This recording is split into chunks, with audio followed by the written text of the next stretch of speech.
the oath, Brigadier? Yes, my lord, thank you. Yeah. Yes, it please the court, my lord. Morning again, Brigadier. Good morning, Adv Mnisi. Remember, we were still busy with Exhibit JJ. Exhibit J, I'm sorry. Yes. Exhibit J. Yes, I remember, my lord. Warrant of sustained comes statement. Yes. Yes, I remember, my lord. Yeah. Now, she had an interview already with the first witness, who was Kelly Khumalo.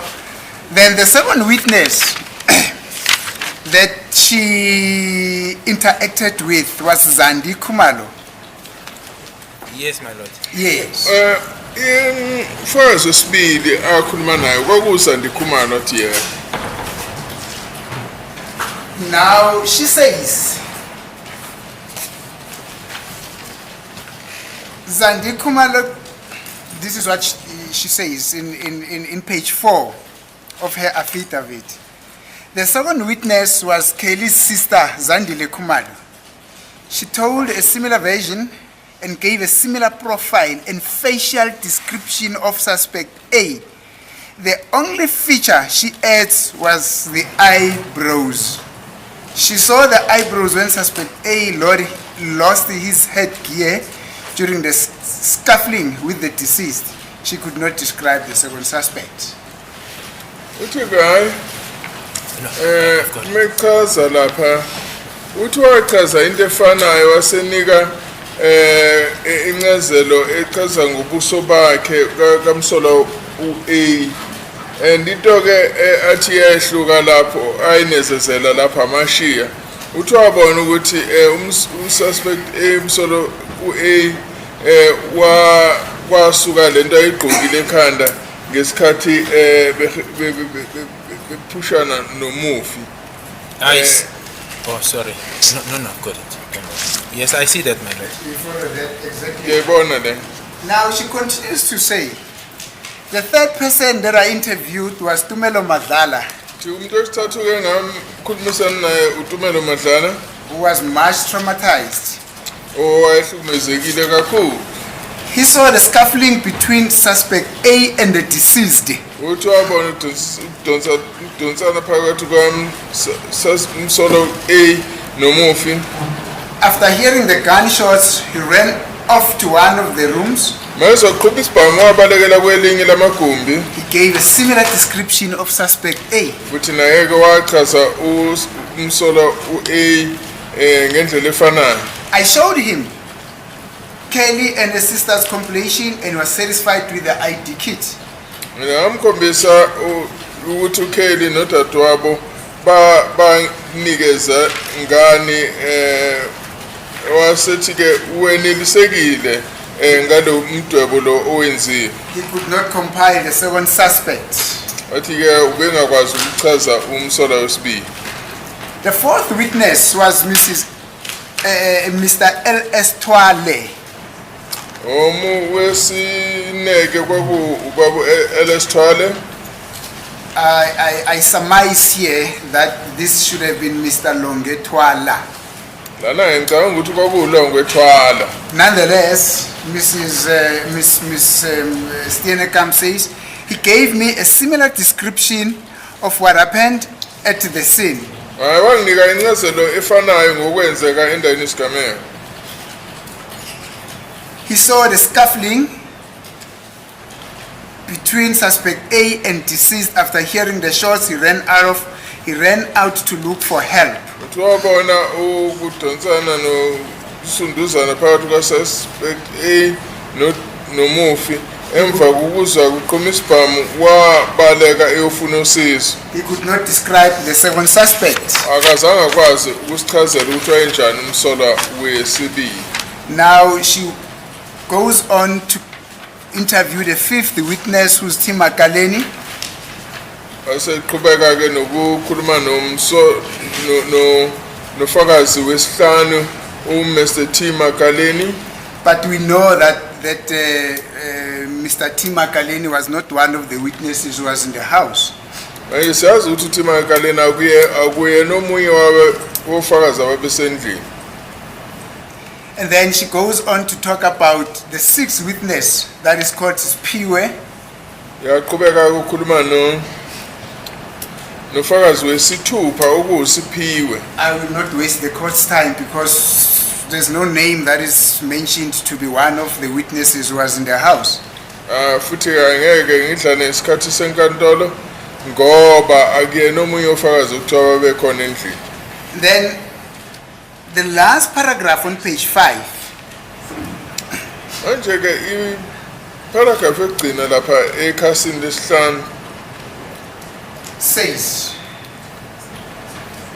Lieutenant, oh no, it's COL Streichner, or it's Colonel Streicher, and I left for Fosloris detective to see Mrs. Khumalo at her house.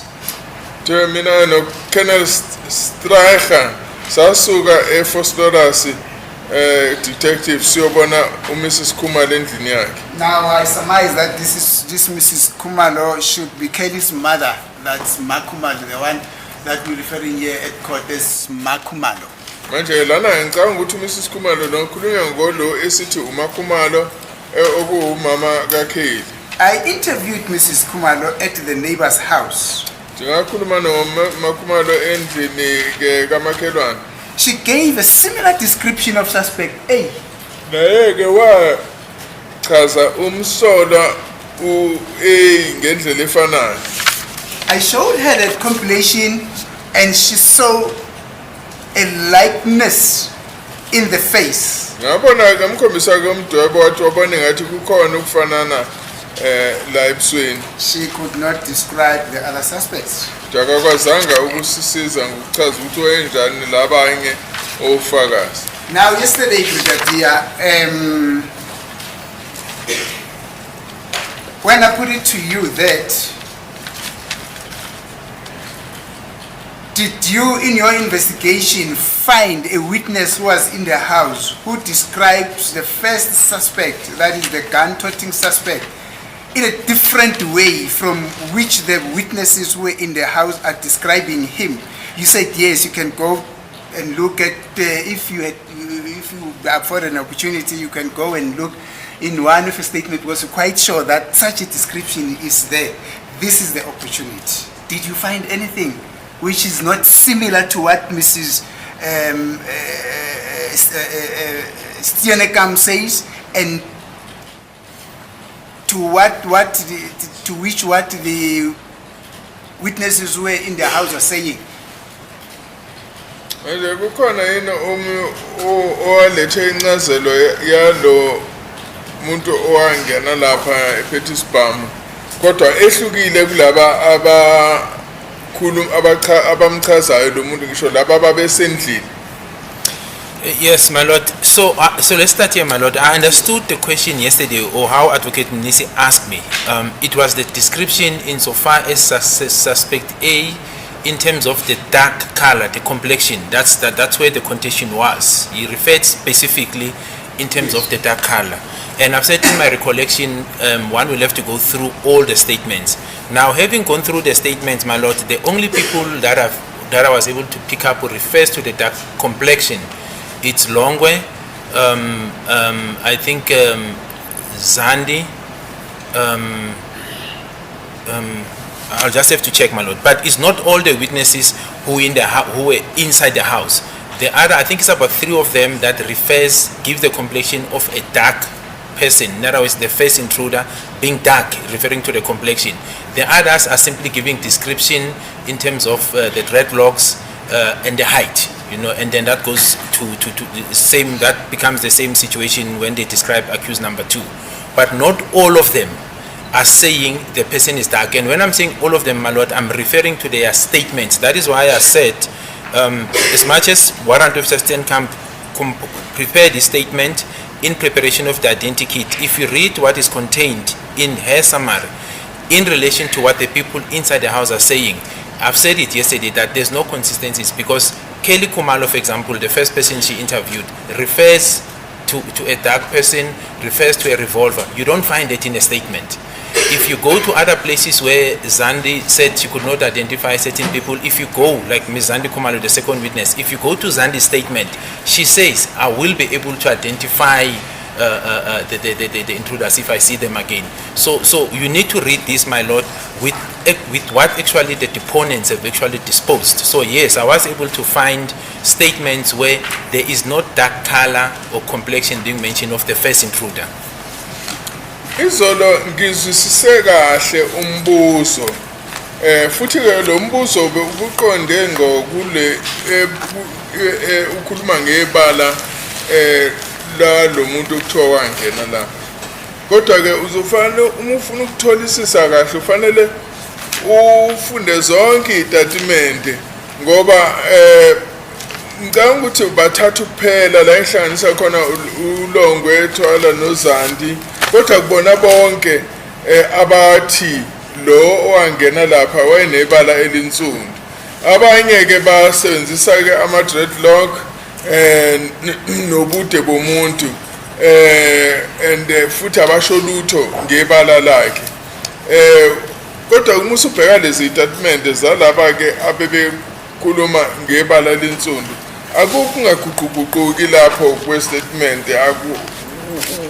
kwalento abayishoyo ngoba abanye basho lokho abanye basho okunye ngoba uma sibheka lapha uKelly yebo uyakhuluma ukuthi yebo wayemnyama lo muntu and futhi ukhuluma nangevolovolo uZandi yena uthi wayezokwazi ukuthi mhlawumbe mangathola ithuba akwazi ukubakhomba labantu so kuzofanele ukuthi ubheke zonke izitatimende ukuze ngitholisise kahle ukuthi konje bathini. My lord, furthermore, the fifth witness that was interviewed by Ms. Warrant Officer Steenkamp, Advocate Mnisi said obviously because this person was not inside the house, he didn't go into what this person says. But what is prevalent as well, and that is why you have to look, because that is how I conducted investigation. You don't look at an incident and isolate it, you investigate holistically. Tim Makaleni, my lord, gave a statement where he says he saw 3 intruders coming directly from Khumalo's house. Directly, and he says one of those intruders was carrying a firearm. The statement is in the docket. So then it becomes prudent, for him to identify, or rather to assist in the sketching of the identity kit. And I think that is why he assisted in identifying the person or one of the intruders, my lord. But he places himself in a position where he says he saw intruders coming directly from Khumalo's house, refer to that name, and one of them was armed with a firearm. Manje uma ukuthi ufanele ubheke wonke amaphuzu owahlangana nawo ekuzameni ukuphenya ufanele ubheke konke awubheki nje into eyodwa kodwa ufanele ubheke konke ohlangana nawo ngoba siyazi ukuthi nanoma uthi Makaleni wayengekho endlini kodwa ke washo ukuthi yena wabona abantu abathathu bevela endlini bephuma endlini and washo ke nokuthi oyedwa wabo wayephethe isibhamu yikho ke kwakwazi ukuthi asize ukuthi kwenziwe loya mdwebo loya ukuthiwa identity kit. And lastly, my lord, I've considered and agreed with Advocate Mnisi that not all the witnesses, where we differ, it's not to say all the witnesses describe the first intruder as dark. Where I've considered is that in terms of the description of the intruders, you have a bit of inconsistencies in terms of the description. There I concede, my lord. However, as I've said yesterday, the prominent and the main thing that you find in all the statements of the people who were inside the house is that they were intruders. The first intruder was shot, he was armed. The second one was told there was a demand of cell phone and money. There was a struggle and a gunshot went off and the deceased was then shot. That is consistent, my lord. It's insofar as the description, finer details of the description of the accused. For example, my lord, it was also mentioned, without taking it further, that somewhere, perhaps let me not go there. I would like Advocate Mnisi to lead me so that we don't step on each other's toes. Let me just leave it at that for now, my lord.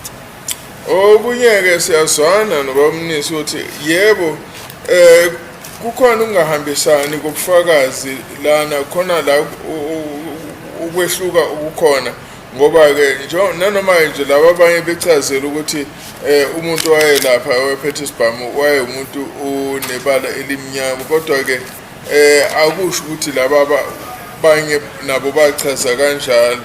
Into ke nje abayishoyo ukuthi ke lo muntu wayemfishane wayephethe isibhamu nokuthi wafika wacela amafoni nokuthi ke emva ukuthi kudutshulwe lapho ke base beyaphuma babali. Ikona ke nje kuphela. Yes, my lord, that's my answer. Thank you, Brigadier. You know, I said that I would not waste the course time by referring to what Mr. Timakaleni is saying. Now that you're mentioning Mr. Timakaleni in an endeavor to try and justify the theory that accused number 3 could have been the person that was in possession of the gun or of the firearm. This is what Makaleni is saying. According to Mrs. Steenkamp, she says, the fifth witness, Mr. T. Makaleni, residing at Mozamo 3942, compiled the suspect of B, compiled the face of suspect B. He saw 3 unknown African males in the vicinity of the gas station, busy on their cell phones. He saw them again at Kelly's mom's house. Suspect B stood at the gate. He gave the following description.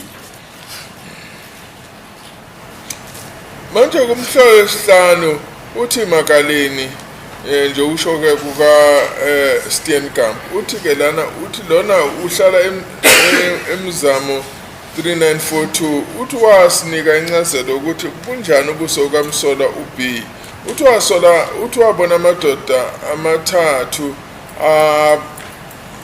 abantu abansundu bese duze negarage babekhuluma ke nje noma khale ekhukhwini wabo and uthi waphinda wababona futhi ngasendlini ka mama kaKelly umsola ke uB wayeme ngasesangweni wasenika ke nathi incazelo yakhe.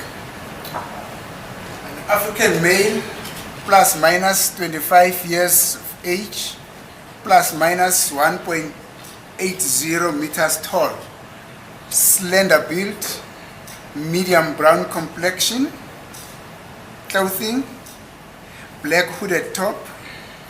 Witness saw a golden insect in the upper teeth.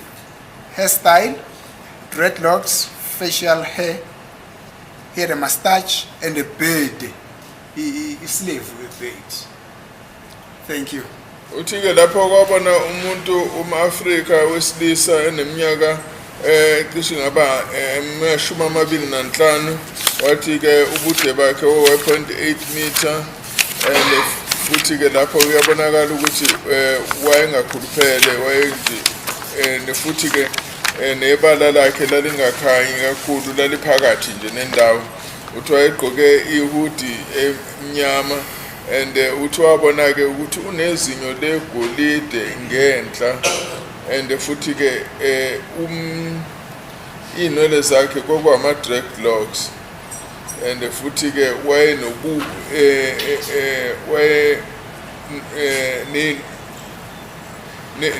kusho ukuthi wayenamadevu futhi enentshebe. He also had facial hair. Futhi ke uyabonakala ukuthi wane nenwele ebusweni bakhe. Now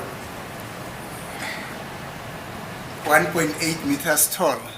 It's somebody that is just, I'm 1.8 meter, I'm 1.82 meters tall. Mina ke ngina ubude bami 1.82 wamameter. So plus minus that person could have been of my height. Tikushuthi ke lo muntu wayecisha lingane nami. But importantly, Mr. Makaleni described suspect B.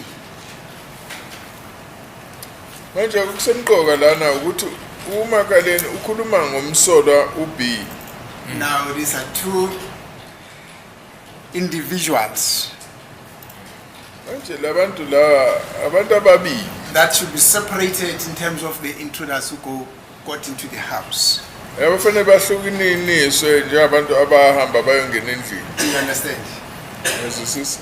Yes, I fully understand and I agree with Advocate Mnisi, my lord. However, I think perhaps we didn't understand each other. Okay. So my endeavor, as Advocate Mnisi is putting it, it wasn't insofar as accused number 3, because I didn't say Makaleni identify accused 3. What I said the relevance, the endeavor that I was trying to put forward is that the assistance of Makaleni insofar as the compilation of the identikit, my lord, was necessary because in his statement, he says he saw 3 intruders coming out of Khumalo's house and one of them was identified, or rather he saw one of them carrying a firearm. I did not say that, and that's why I think there was a misunderstanding that him assisting in the identikit was the drafting or implicating accused 3. I simply said because of that contained in his statement, it was then necessary for him to assist in the drafting of the identikit. Hence, he assisted in the compilation of the second intruder. So I was making it a point that the fact that he was not one of the people who was inside the house, although he was outside, but he was able to see the intruders running out of the house and assist in the drafting of the identikit of suspect B, the second intruder. So they were in the same page, but it was not to say I'm saying accused 3 or he assisted in the drafting of the identikit for the first suspect. I think that's where the misunderstanding was. We are on the same page. Khona la besingazwani kahle ngoba Mnisi ngoba mina bengizama ukusho ukuthi ke uMakhaleni ubengakhulumi ngalomuntu umsola wesithathu futhi ke ukuthi usizo lwakhe beluvelaphi beliphuma nje ekutheni yena uthi wababona abantu abathathu bephuma endlini nokuthi khona oyedwa owayephethe isibhamu and yikho ke wakwazi ukuthi azosiza ekutheni kwenziwe lo yamdwebo le and ngoba yena wababona abantu abangena lapha hayi ukuthi ke wayezama ukuchaza ukuthi umsolo wesithathu wayenje. My lord, the court will also, just to support what I'm saying, that I'm not tip-and-toeing, is that the court will recall that when I was dealing with the very same exhibit with with Mr. Ramsipil, we dealt with this and I indicated that the correlation insofar as accused 2 is concerned, or collaboration, is that at that time in 2014 he was 25 years old. I was specific on this. The court will recall and the record will speak for itself. And I mentioned the issue of the black hoodie, which was then corroborated by Zungu, Constable Zungu, when he gave a statement that he saw accused 2 at a hostel at some stage wearing a black hoodie. So I'm saying this assertion by Makaleng was very clear that it relates to a suspect 2, not necessarily the first suspect.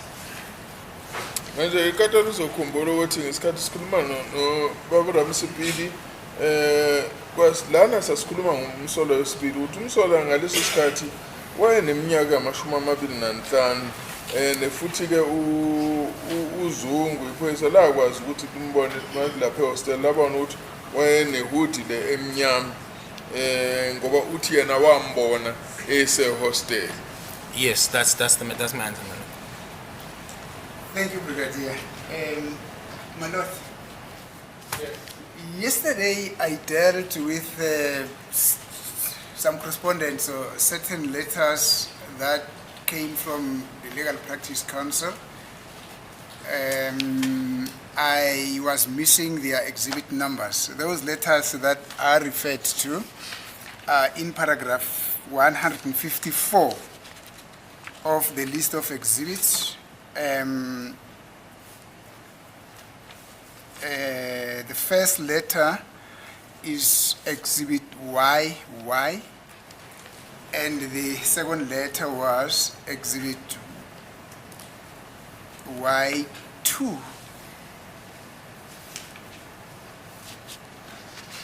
I think they relate to the confirmation of the enrollment of Advocate Mchiako as an advocate with the LPC. But importantly, those were the exhibit numbers that I tend to refer to. There was also a charge sheet that contained another letter from Rustenburg that I also referred to. Thank you, madam.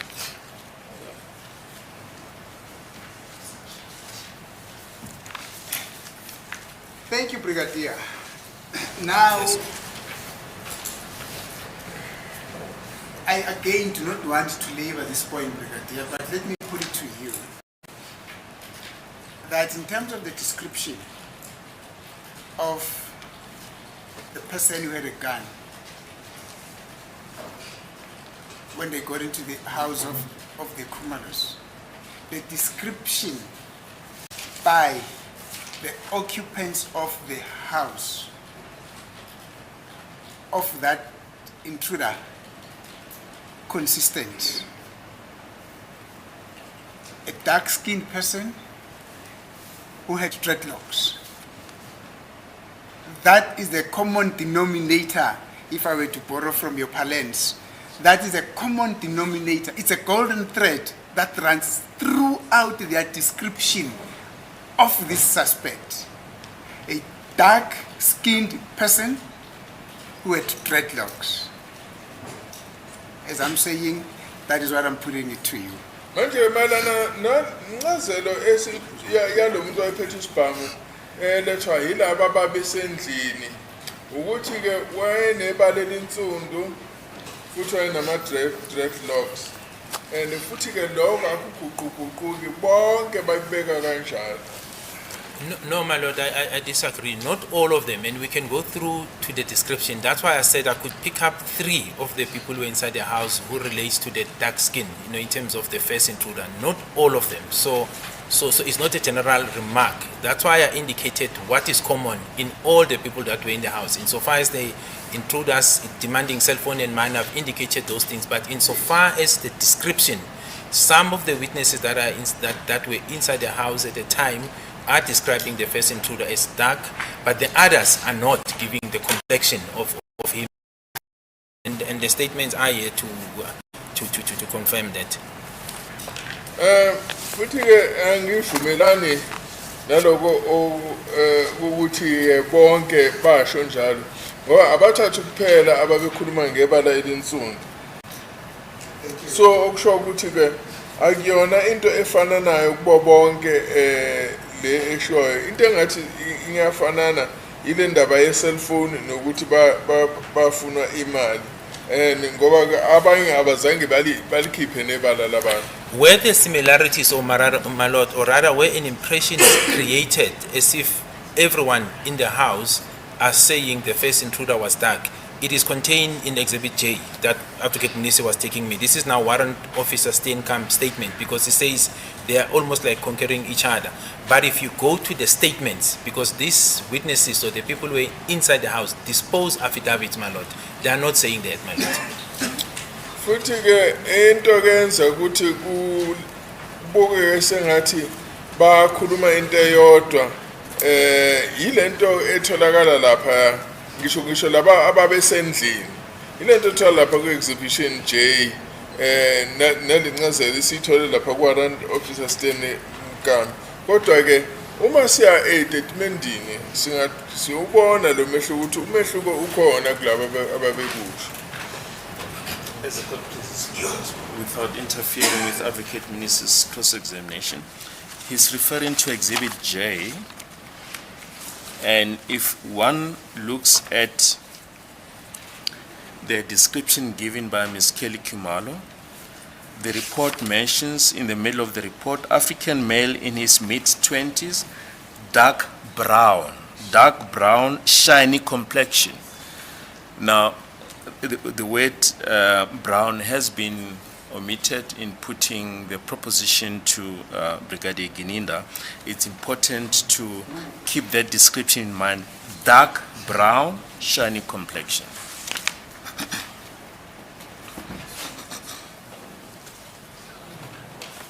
Is it please the court, my lord?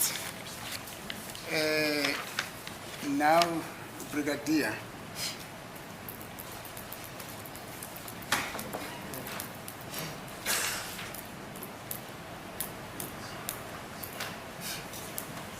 You constantly, let me just write this down.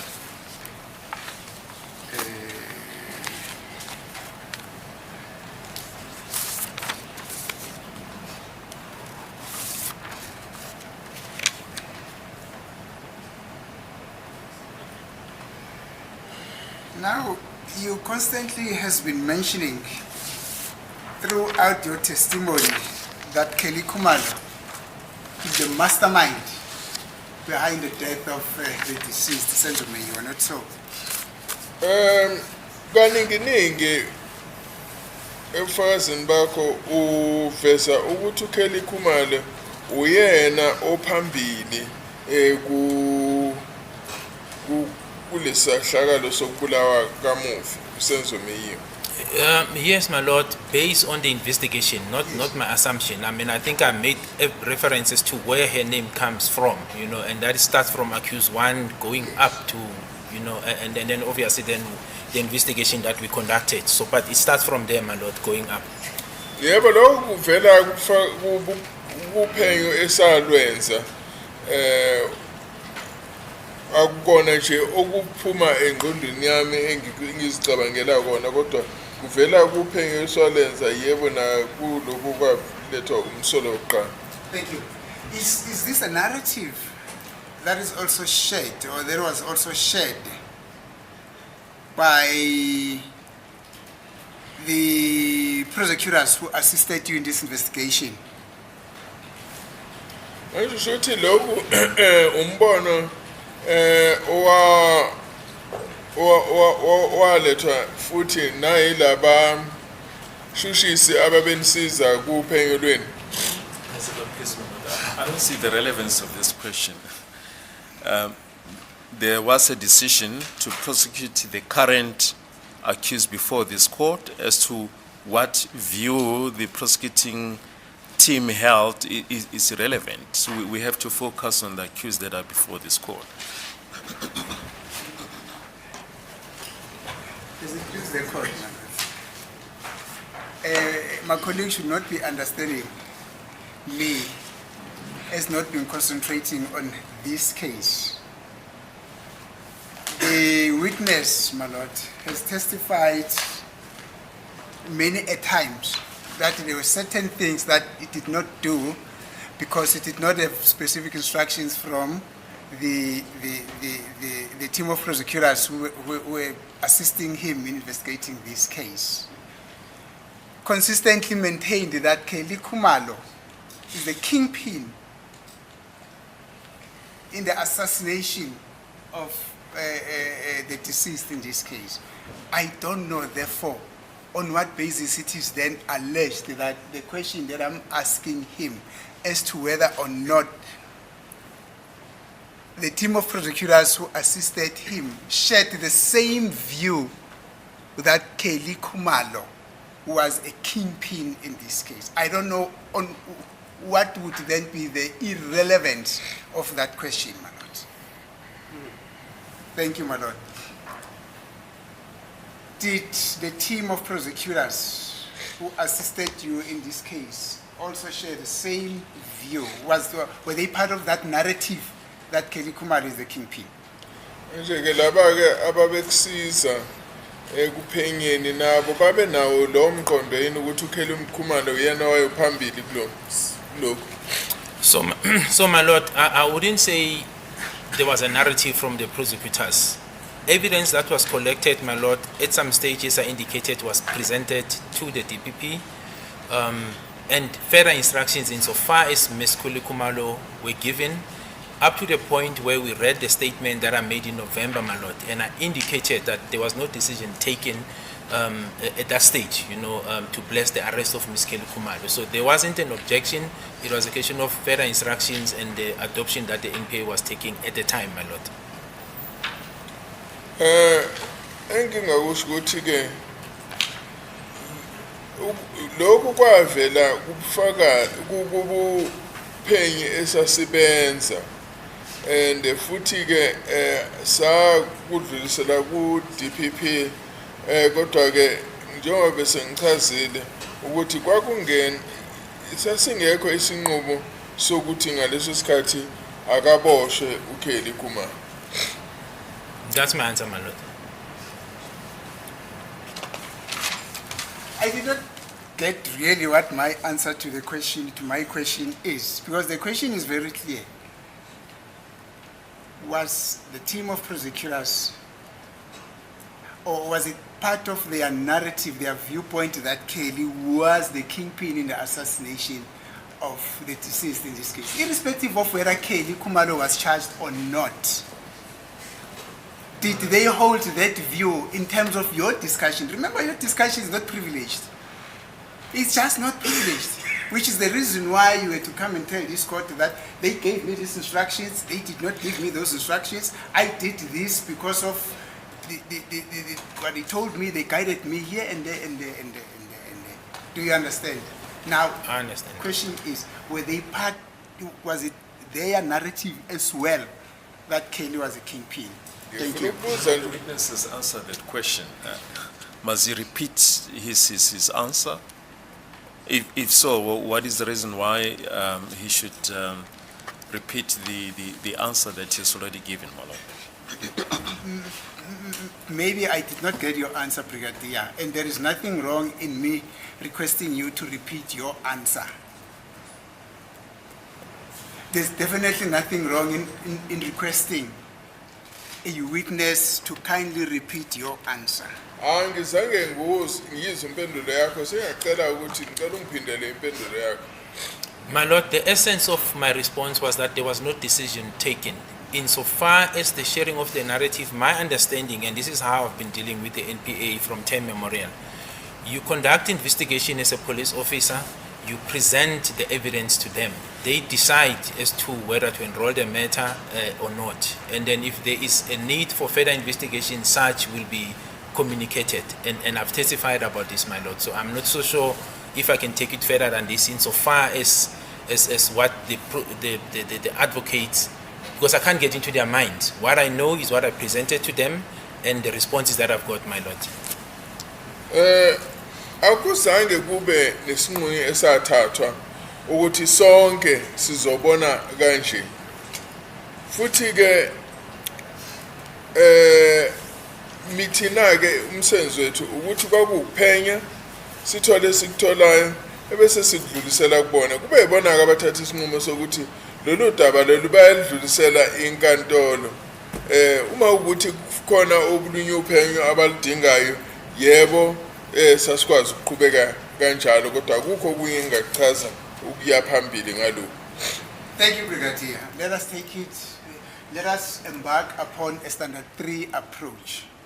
Was it part of the prosecutors who were assisting you? Was it part of their narrative that accused number 1 is involved in the commission of this case? I beg your pardon? Relevance of a standard 3 approach. We submit, my Lord, that the court has referred to the case of Yeah, I thought that case I gave you guys. Azaf, and we here's a thought- brigadier. Yes, It's being referred to as a standard 3. yes, and You must approach him like a standard 3. No, with due respect, Okay, that I'm is not what going I'm to argue saying. that point. That's how I view it. Yes, but my lord, Let's resort to a standard 3 approach. no, I am saying, let me take it step by step so that we understand each other. But I'm not saying that the brigadier is a standard 3, my lord. I would not have intended to say that. I am saying, let us simplify my question in the following sense. Brigadier, let me put it this way. Let me simplify my question. Let's not make meat out of the fact that, let us not make a mountain out of the ant small that are said, let us have a standard 3 approach. But what I intended to convey to you is that let us take it step by step. Maybe language is it's failing me. Thank you, Brigadier. But if you feel a little bit disrespected, my apology in that regard. Thank you, Brigadier. Understood, madam. Thank you. Let us take it step by step. Now, was it part of the narrative of the team of prosecutors who assisted you that accused number 1 is complicit in this case? Futhi ke kwaku umbono wo beshushisi bonke abanensizana nabo ukuthi umsola uqala naye ke wayethinteka kulolu daba. my Lord, accused number 1 has been charged. What is the relevance of that question?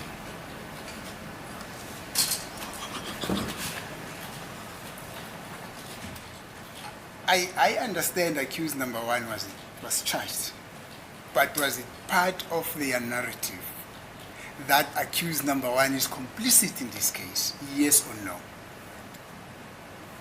Funa ukwazi ukuthi ke kwakuyindlela ababona ngayo yini ukuthi ke umsolwa uqala naye wayethinteka kulolu daba.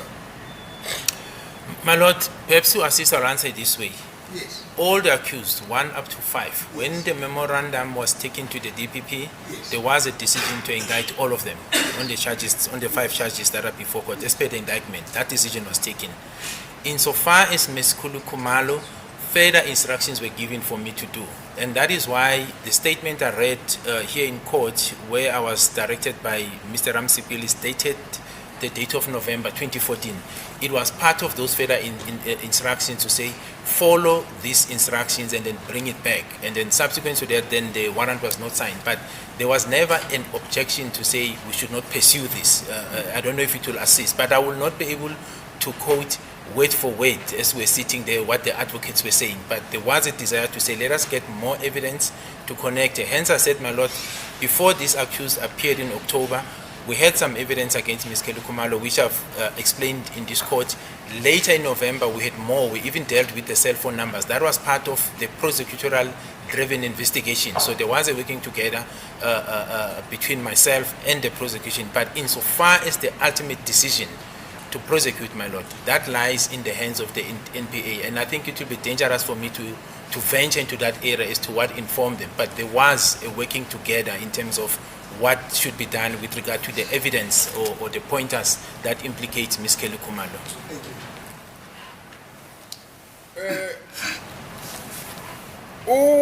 Isinqumo esaphuma sokuthi ke umsolo uqala ukuyofika kwesihlanu bangathweswa amacala, kodwa ke akuzange kuphume incwadi ephuma kwa DNA echaza ukuthi ke kufanele kusetshenzwe kanje kodwa ke kwaphuma ke enye ke instruction evela eyalethwa kumina mayelana no Kelly Khumalo.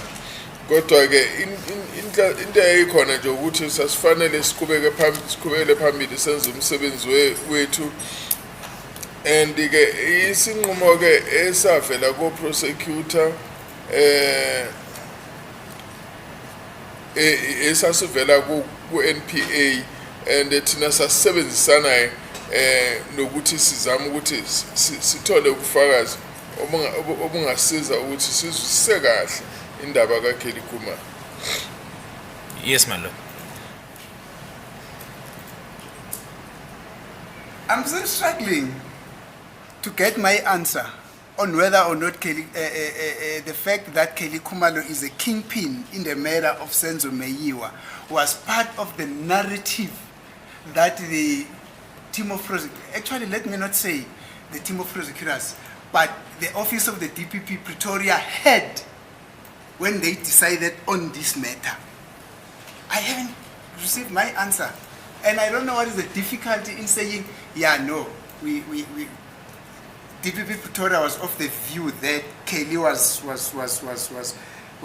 a kingpin in this case. However, she could not be charged because of this and this and this. That would have sounded better. But to simply decide not to answer my question, clouding it with a whole lot of lengthy explanation, I really don't think that assists the court. But nonetheless, I realize that there's an objection from my colleague. As a court, please, my Lord, and we don't want to belabor this point. The witness is clear that the discretion to charge lies with the Director of Public Prosecution. He presented a memo, and this is the decision was taken by the Director of Public Prosecutions. He cannot take it any further. He said, he cannot, as he put it, go into the minds of, the Office of the Director of Public Prosecutions. I think my learned friend will unfortunately have to live with that answer.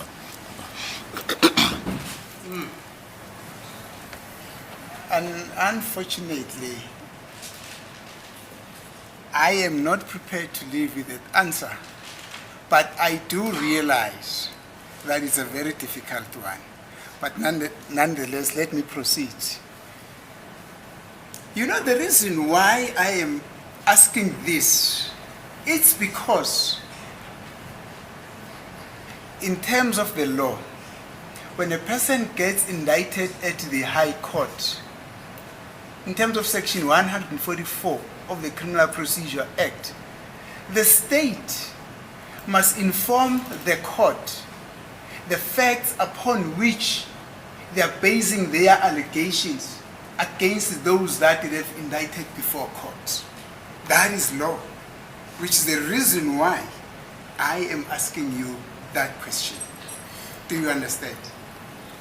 Usho ukuthi isizathu ke ukuthi ngibuze kanje ukuthi ke ngaphansi ka section 104 umthetho ubugebengu ukuthi ke umshushisi ufanele ayitshele inkantolo ukuthi yini indaba befuna ukuthi bathwese umuntu amacala futhi basemezise ziphi izathu. My Lord, I understand. However, and I go back again, my part as an investigating officer, and exactly that, my Lord, was done, and the matter, it's a question of separation of powers, and I've explained this, my Lord. The docket was taken to the DPP, as is normally done, for a decision. A decision was taken. Now, for me, my Lord, it's not a difficulty, but I can't speak on behalf of the NPA. It's separated, my Lord. I did my part. I produced the evidence that we had insofar as this accused and what pointed to Ms. Kelly Khumalo. It's a normal, that's how it's done, my Lord. You present it to the NPA, then they will communicate their decision to you as they've done in this instance. Now, I'm not sure, my Lord, how do I then speak on behalf of them? I think the NPA in this situation, my Lord, are better vested with the knowledge of giving Ms. Advocate Mnisi the answers that is seek, because I can't speak on their behalf, my Lord. Mina ke into indlela engizwisisa ngayo ukuthi umsebenzi wethu ukuthi njenge umuntu ophenyayo siyaphenya thina and mase siqedile ngale sithatha le docket sidisa kwa DPP uyena uzothatha isinqumo sokuthi uqhubeka kanjani. Angikwazi ukubakhulumela abaka NPA ngoba thina owethu umsebenzi phela ukuphenya base siphenyile bese sidlulisela kwa DPP ibona abathatha isinqumo and futhi angikwazi ukuthi ngibakhulumele ibona abangasikhulumela ukuthi indaba ethatha isinqumo esinje. Same with the section or the law that Advocate Mnisi referred me to. I'm not sure, my Lord, how best can I assist him there. I mean, that lies between him and I think the court and with greatest respect, the Advocate Baloyi. Because what do I say, my Lord? That's not my terrain as well. Futhi ke nangumthetho ayikuyafana nalapha kukho mina engakwazi ukusho ngoba akuyona into engathi ngifanele ngingenelele leyo angayikhuluma mhlambe ke no Advocate Baloyi kodwa mina ngikwazi ukuyingena leyo ngoba akuyona indawo engisenzela kuyona. Yes, my Lord. Now, you're mentioning that you investigated the docket, you gathered all the evidence and presented it to the state. Now, was it part of your, before I get to there, and then after submitting that document, then the state went on to make a decision to charge the 5 accused persons that are before court here, and they gave you instructions to go and issue out warrants of arrest against them, not so? Manje ke emva ukuthi ke uze uphemo wakho uphenyo lwakho wathatha ke le case wayisa ke ku bashushisi bayibheka ke base bethatha isinqumo sokuthi ke baqhubeka nokuthi babathwese icala and emva kwaloko ke istate ke sasisibuya ke sithi ke sebengashashwa bangakhishwa ke nama warrant ukuthi bangaboshwa labantu kunjani. My Lord, the first part is correct. A decision was taken and then an indictment was sent to me. I'm not sure if there was instructions to say go and get warrant of arrest. I mean, as I've said before, my Lord, J50s are a way of bringing the accused persons before court because the decision was already taken that, they're indicted for these charges. I then took that route, my Lord, of applying for J50s as per the affidavit that I disposed, and then that was solely granted, my Lord, and then the accused were brought before court.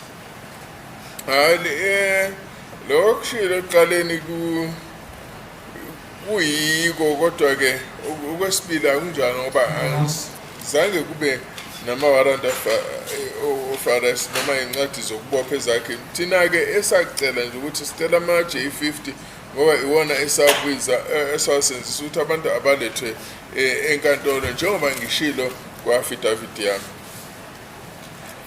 Thank you, Brigadier. Further, that part of the instructions in that indictment was that they should be arraigned for trial in the High Court. Futhi ke kuyisa phambili lokho ukuthi kwathiwa abayiswe abahambe ke beyovela enkantolo ephakeme.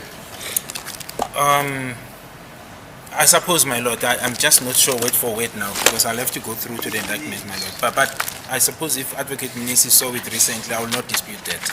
Ngiphikiseke lokho uma ukuthi u-Advocate Mnisi akudala ekubonile anginaso isiqiniseko sokuthi kunjalo kodwa ngifake ngibheke.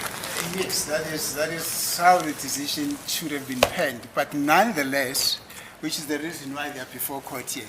But my question, therefore, is, when you submitted that document, was it part of your investigation that you submitted to the office of the DPP that Kelly, before they took that decision, that Kelly Khumalo is also complicit in the murder of Senzo Meyi?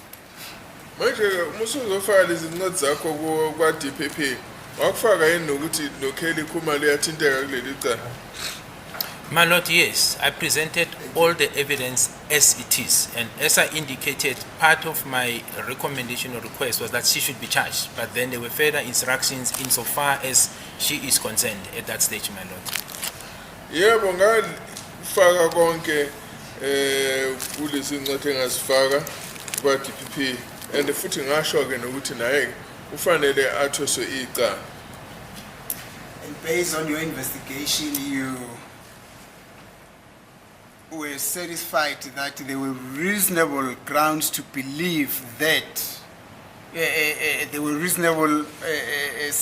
a reasonable suspicion which you formulated based on your investigation to believe that she is or was complicit in the murder of the deceased. Ngithi wena ke wawenelisekile ngokuthi ke uyasoleka naye and futhi ke wawukholwa ukuthi kufanele naye athoswe icala. Yes, I was, my lord. Thank you. Yebo kunjalo. Now, this is what the state told this court in terms of Section 144, subsection 3A of the Criminal Procedure Act, which is called the Summary of Substantial Facts. And I'm going to read it paragraph by paragraph. It has got 12 paragraphs, but I'll try to be very brief and very precise. This is how it reads. Once again, what has got the summary of substantial facts to do with the witness? The witness gives evidence, said he presented the docket to the DPP and the DPP exercises discretion. If my learned friend has got the legal argument to make out of summary of substantial facts which are not binding on the state, it's for him to present that argument to the court and not to this witness. We submit that his current line of cross-examination, my lord, is irrelevant as far as this witness is concerned. Yes, it is the court, my lord. I think that is, it's a misdirection. It's a misrepresentation of fact. It can be had to be said that an information that relates to the investigation of a case wherein an investigating officer is under oath and is taken up on his investigation, then it is argued that that line of cross-examination is irrelevant. What is it that I am coming up with which does not have to do with this case in my line of cross-examination? I dare my colleague to stand up and say, in terms of what you have said now, has got nothing to do with this case, then I would say, yeah, no, they are making a mistake. But everything that I've said so far has got everything and anything to do with this case. I've never spoken about anything that has got nothing to do about this case. Unless, of course, the guilty are afraid. I would understand. But up to thus far, there is nothing that I've come up with which has got nothing to do with this case, my lord. Definitely. Yes, Mr. Well, I don't know what daring and the guilt refers to, Maybe but let's read section 104. yes.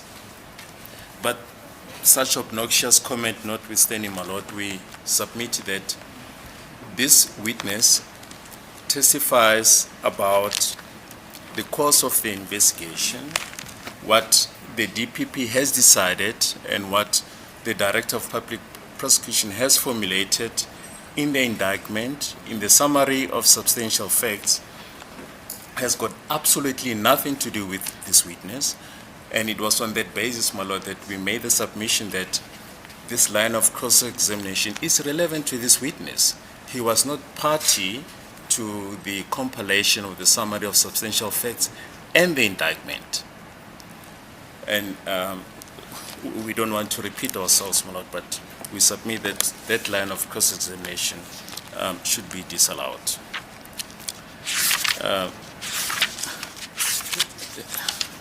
Did the court say I must read Yeah, section so that's it. 144? People understand what we are about. Because we're quoting sections which maybe some people are not even aware what they say. I mean, The heading to section 144 is charge in superior court to be laid in an indictment. It's a very long section. I'll read the whole of it. Subsection 1.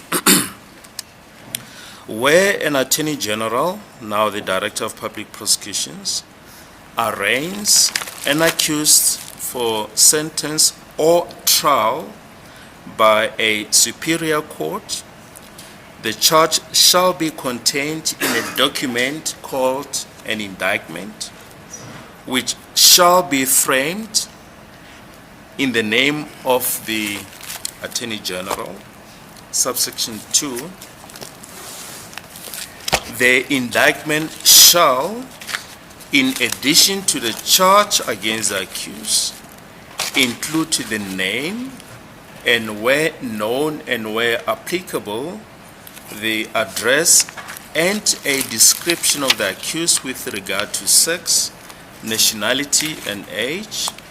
Subsection 3A, where an Attorney General under Section 75, 1213B or 1222 Roman figure 1 arraigns an accused for a summary trial in a superior court, the indictment shall be accompanied by a summary of substantial facts of the case. That is what we are currently debating.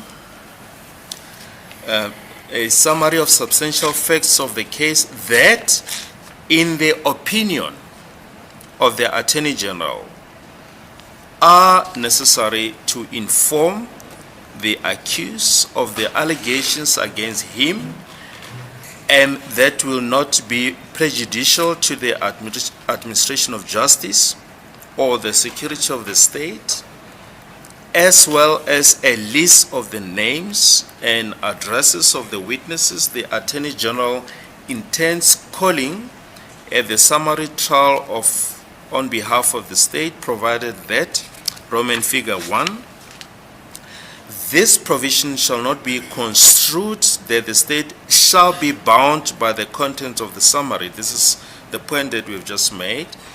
Roman figure 2, the Attorney General may withhold the names and address of a witness if he is of the opinion that such witness may be tampered with or be intimidated, or that it will be in the interest of the security of the state that the name and address of such witness be withheld. Roman figure 3, The omission of the name or address of a witness from such list shall in no way affect the validity of the trial. In this matter, there were certain names that were omitted. Roman figure 3B, where the evidence for the state at the trial of the accused differs in a material respect from the summary referred to in paragraph A, the trial court may, at the request of the accused, and if it appears to the court that the accused might be prejudiced in his defense by reason of such difference, adjourn the trial for such period as the court may seem adequate. Subsection 4, Roman figure 1, an indictment together with a notice of trial referred to in the rules of court shall, unless an accused agrees to a shorter period, be served on an accused at least 10 days, Sundays and public holidays excluded, before the date appointed for the trial, the Roman figure 1, in accordance with the procedure and manner laid down by the rules of court, by handing it to him personally, or if he cannot be found, by delivering it at his place of residence or place of employment or business to a person apparently over the age of 16 years and apparently residing or employed there, or if he has been released on bail, by leaving it at the place determined under section 62 for the service of any document on him, or Roman figure 2, by the magistrate or regional magistrate committing him to the superior court by handing it to him. Then subsection 4B, a return of the mode of service by the person who served the indictment and the notice of trial, or if the said documents were served in court on the accused by a magistrate or regional magistrate, an endorsement to that effect on the record of the proceedings, may, upon the failure of the accused to attend the proceedings in a superior court, be handed in at the proceedings and shall be prima facie proof of the service. Then lastly, subsection 4C, the provisions of section 55, 1 and 2 shall mutatis mutandis apply with reference to a notice of trial served on an accused in terms of this section. So, my Lord, this simply buttresses the point that was made by the state earlier on, that the DPP, in his opinion, has set out a summary of substantial facts, and this witness can be of no assistance as far as that is concerned. Yes, let's hear you, Mr. Mnisi. As it please the court, madam. May I respond? Hello? I'm saying, may I respond? No, you must address me on the law, because you That say... is what I'm saying, madam. Also, you're saying? I'm saying, may I respond? Yes. Yes. I think my colleague is running away from telling the court about what you read being a prejudice. What? Prejudice to the accused. These accused persons, my lords, have been arraigned to this court to answer the allegations that are contained in the summary of the substantial fact. And there is nowhere in the summary of the substantial fact where Kelly Khumalo is mentioned as a kingpin. Instead, in the summary of the substantial fact, Kelly is mentioned as a victim. Now, all along, throughout the testimony of Brigadier Gininda, Kelly Khumalo is branded as the kingpin, the person who organized the killing of the deceased, which is the reason why I am asking if at the very inception, at the drawing, at the preparation of the summary of the substantial facts, the state was aware that Kelly was a kingpin, so that when it decided to draw this summary of substantial fact, that should have been a factor to be taken into account, so that when these accused persons come and answer on the allegations that are against them, they know that amongst others, we are before this court to answer allegations that we were in consort. We worked together with Kelly Khumalo to assassinate Kelly Senzo Meyiwa, and that is not there. They are now expected to answer on something that was initially not put to them at the beginning of the trial. Remember, my lord, when the charge is being put against this accused person, the summary of the substantial fact is also read into the record. That is part of the charge sheet. There is nowhere where they were called upon to come and answer that they worked together with Kelly Khumalo. That is the reason why I am basically asking, and I'm not trying to indict any person. I'm getting somewhere with this line of cross-examination as to whether or not at the preparation of this indictment was the state aware that Kelly Khumalo, such a very, without Kelly Khumalo, would not have been here basically. As per the testimony of Brigadier Gininda, we would not have been here because accused persons would not have had anyone to come. According to the allegations of Brigadier Gininda, these accused persons would not have had anyone to entice them to go and kill Senzo Meyiwa. But that is not contained in the summary of substantial fact. It doesn't matter, my lord, whether a person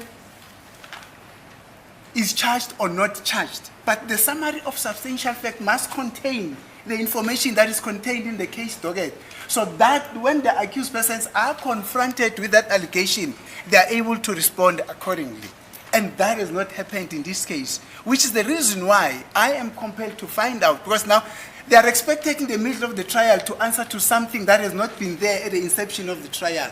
There's nothing wrong in me finding out whether or not at the time at which the decision was made, the state was already aware that Kelly Khumalo was a kingpin. But you're arguing something different. No, okay, my lord, let me hear. When the court says it's different, in what way, my lord? No, let's play your question first, because you're into the merits, etc.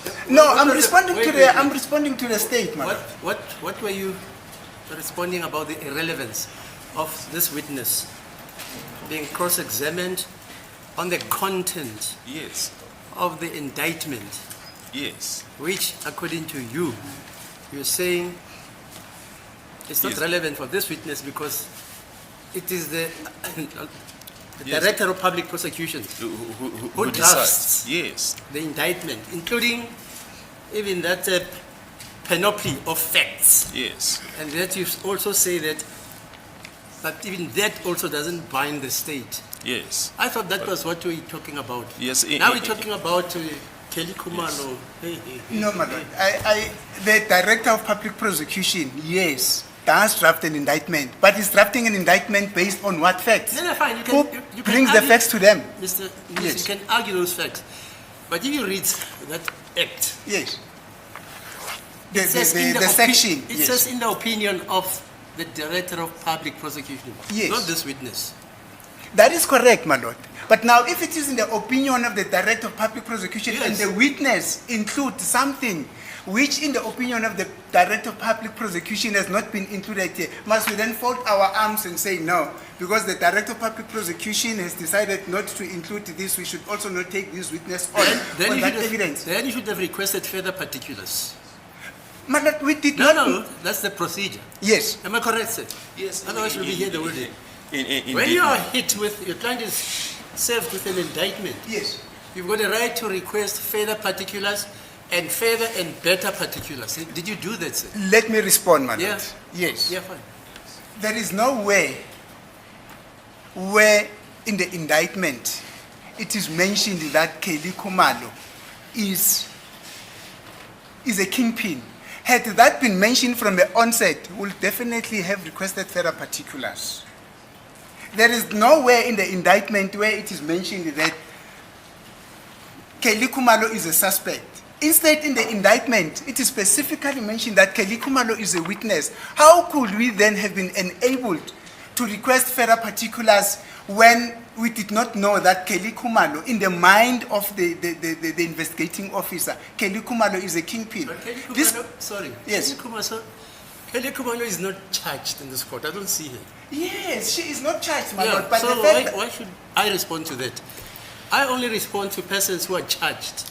that is Where correct. there's litis contestatio Yes, between the accused and the state. Yes, Kelly Khumalo, I don't know. Yes, my lord. Her not having been charged, my lord, Yeah, you can argue that. it's not Okay, it's not a, ask that very question He- to this witness. Every question you want to ask him, ask him. My lord, May I request a short adjournment, my lord? It's already tea time. I think it's already 11:15. May I request a short adjournment? In any event, I also need to respond to the call of nature as well, my lord. I come and pursue this point when I come back. Thank you, my lord. Yes, my lord, my lord, before we adjourn, I'm with due respect, my lord, for the sake of... nature, no, it's killing me. okay, 15 minutes.